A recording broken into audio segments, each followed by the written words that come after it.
Bismillahirrahmanirrahim. Assalamualaikum warahmatullahi wabarakatuh. Jumpa lagi di channel YouTube Rivanista. Masih di sudut edukasi belajar mudah dan menyenangkan. Bagaimana kabar adik-adik sekalian, khususnya siswa-siswi kelas 5? Semoga hari ini kita semua dalam keadaan sehat, karena dengan kondisi yang sehat pastinya kita bisa melakukan berbagai kegiatan yang kita inginkan. Dan dengan kondisi yang sehat pula tentunya kita bisa belajar bersama untuk membahas soal-soal dari buku penilaian Bu Pena untuk SD atau MI kelas 5 ya. Yang mana kita masih di buku jilid 5D, tema 9, benda-benda di sekitar kita.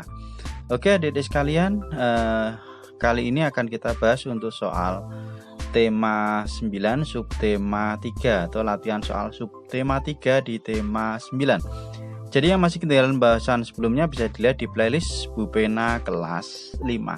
Oke, langsung aja ya kita bahas untuk latihan soal subtema 3 di tema 9 ya, dimulai dengan muatan bahasa Indonesia KD 3.4.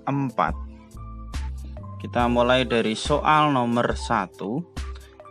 Berikut yang termasuk unsur dalam sebuah iklan elektronik dalam media radio adalah, jawabannya adalah yang C ya adik-adik, yaitu disampaikan dalam bentuk audio atau suara. Itu adalah iklan di radio ya, itu dalam bentuk audio atau suara. Ini yang berbeda dengan kalau iklan televisi, selain ada suara juga ada gambarnya atau audio video. Nomor 2, contoh iklan layanan masyarakat adalah, ini ya contohnya ada iklan keselamatan berkendara, kemudian iklan hemat listrik ya, mungkin juga hemat energi ya, atau mungkin iklan keluarga berencana ya. Bisa dipilih ya adik-adik sekalian, ini ada hanya beberapa contoh ya. Mungkin kita juga hanya menuliskan satu saja, tidak apa-apa. Nomor 3, kalimat yang digunakan dalam iklan harus bersifat persuasif. Artinya persuasif itu secara singkat itu membujuk ya, supaya orang tertarik. Jadi artinya adalah mengajak seseorang agar tertarik dengan produk yang diiklankan. Intinya adalah menarik konsumen ya, atau pembeli ya, atau pemirsa maupun pembaca maupun pendengar. Itu artinya bersifat persuasif. Nomor 4, tuliskan ciri-ciri iklan elektronik dalam media radio. Oke, untuk yang nomor 4 di sini sudah saya tuliskan. Ya, di sini jadi iklan berupa rekaman suara atau penyiar menyampaikan langsung produk yang diiklankan. Ini ya, misalnya kalau sedang siaran, penyiarnya yang menyampaikan, tapi kalau tidak berarti di situ ada iklan yang berupa rekaman suara ya.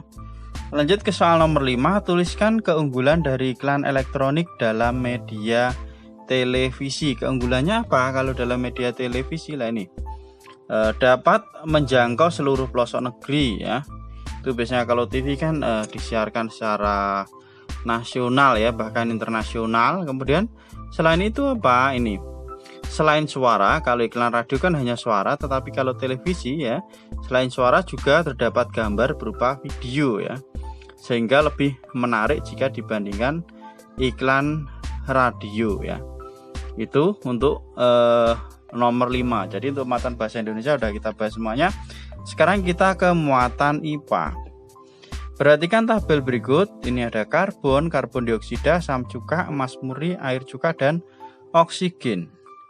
Kelompok unsur dan senyawa secara berurutan adalah, unsurnya apa di sini? Nah, ini ada karbon, ini adalah unsur, emas murni itu unsur, oksigen itu unsur ya. Jadi karbon itu C, emas murni itu AU ya, oksigen itu O. Nah, ini adalah unsur, maka jawaban yang paling tepat adalah yang C, yaitu unsurnya 1, 4, 6, kemudian senyawanya 2, 3, 5. Lanjut ke soal nomor 2, campuran yang tidak menyisakan endapan pada bagian dasarnya dan tercampur sempurna dinamakan, jawabannya adalah campuran homogen ya. Jawabannya ini adalah campuran homogen untuk yang nomor 2.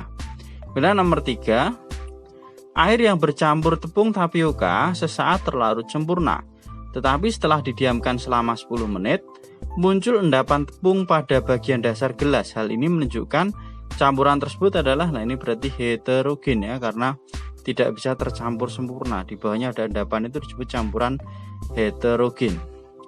Kita lanjut soal nomor 4. Bagaimana hasil dari campuran air hangat dengan gula pasir?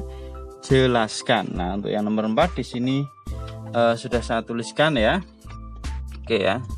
Jadi campuran akan terlarut dengan sempurna dan tidak menyisakan endapan di dasarnya, itu antara air hangat dan gula pasir, sehingga bisa dikatakan ini adalah campuran homogen.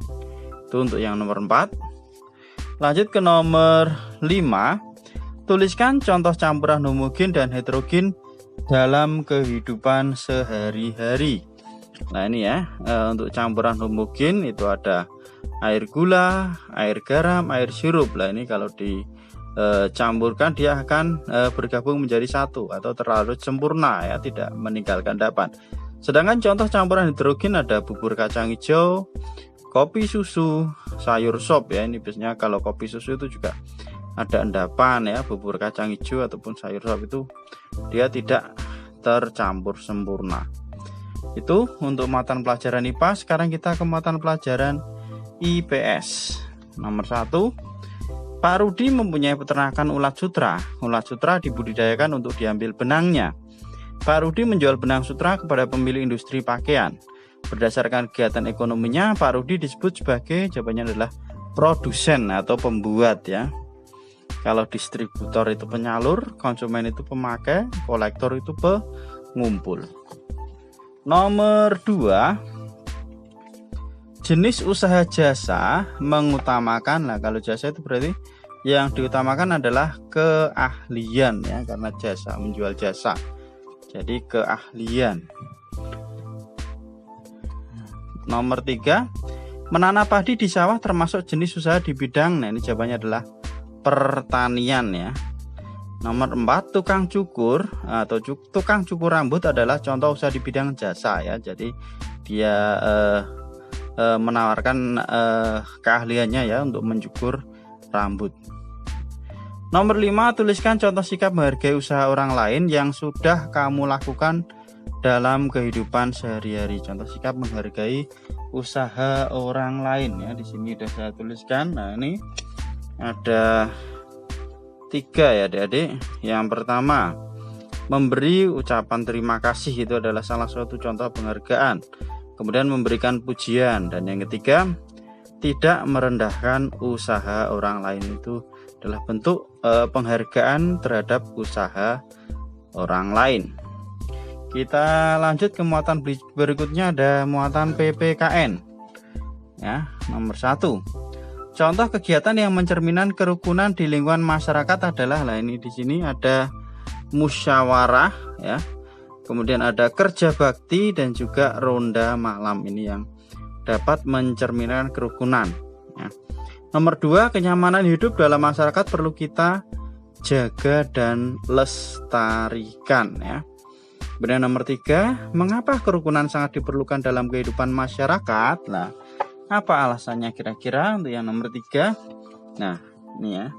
Tujuannya adalah agar kehidupan di masyarakat menjadi harmonis, aman, tentram, dan sejahtera ya. Itu untuk yang nomor 3 ya. Jadi agar kehidupan di masyarakat menjadi harmonis, aman, tentram, dan sejahtera. Oke, kita lanjut ke nomor berikutnya, nomor 4 ya.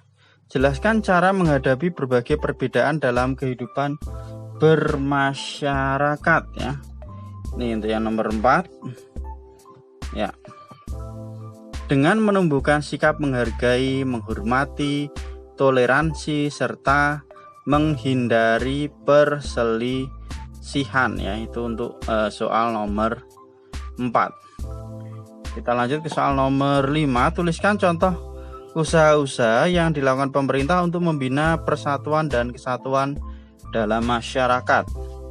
Oke, untuk yang nomor 5 ya. Usaha-usahanya diantaranya pertama dengan mengadakan berbagai festival kebudayaan. Kemudian yang kedua, mengusahakan pemerataan pembangunan di seluruh wilayah Indonesia. Dan yang ketiga adalah menjalankan pemerintahan secara adil dan terbuka. Ini ada di materi di depan ya adik-adik, mungkin kalau mau lihat di materi depan juga ada. Ini saya tuliskan hanya 3 saja. Kita lanjut ke muatan pelajaran yang terakhir, ada SPDP ya, muatan pelajaran SPDP. Mulai dari nomor 1, berikut yang merupakan karya seni rupa 2 dimensi adalah jawabannya yang C, kain batik. Oke, nah, kita lanjut ke nomor berikutnya, nomor 2. Kunyit merupakan bahan alam yang biasa digunakan untuk pembuatan pewarna berwarna. Kunyit itu warnanya adalah kuning ya. Kalau ungu itu biasanya pakai apa itu namanya, ubi ungu ya.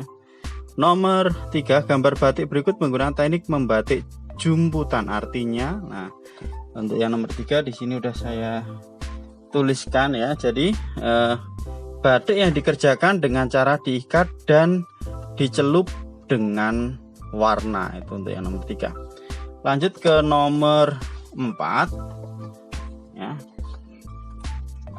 Tuliskan fungsi alat dan bahan berikut saat membuat batik. Ada kelereng atau kerikil atau koin, kemudian ada karet gelang, tali rafia, ada pewarna dan juga lilin malam. Oke. Nah, kita mulai dari yang pertama yaitu kelereng. Kelereng itu kelereng atau kerikil atau uang koin ini sebagai bahan pengisi agar tercipta suatu motif ya, bahan pengisi di dalam kain tadi agar tercipta suatu motif. Kemudian ada karet gelang. Karet gelang atau tali rafia itu untuk mengikat bagian kain yang tidak diberi warna. Kemudian ada pewarna, itu untuk memberi warna pada kain batik. Kemudian yang keempat ada lilin malam ya, itu untuk melukis batik dengan mengikuti pola yang telah dibuat. Nah itu ya fungsi dari masing-masing bahan ataupun alat. Selanjutnya nomor 5, apa yang membuat Indonesia memiliki karya seni rupa yang beragam?